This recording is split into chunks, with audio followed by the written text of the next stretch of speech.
So this will be the unit. Towards the right, we have a washer and dryer. Pretty convenient. You get some storage space up top.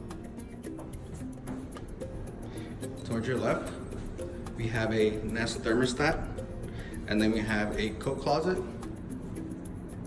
This right here would be the open living space area. Beautiful floors, beautiful paint job. Over here will be the view that you'd be getting. And below would be some common space.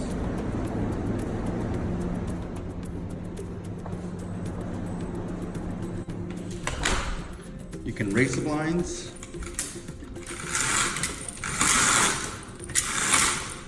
As you like. Traditional blinds.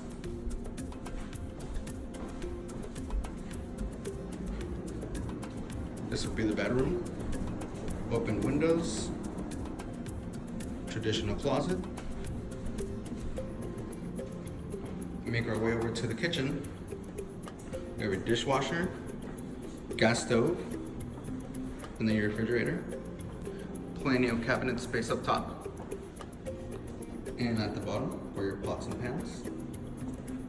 It does come with a garbage disposal, which is really neat. This would be the bathroom. It's really nice. Beautiful glass doors, single vanity, and some storage space at the bottom with your towel racks. You got your fan up there and your toilet here.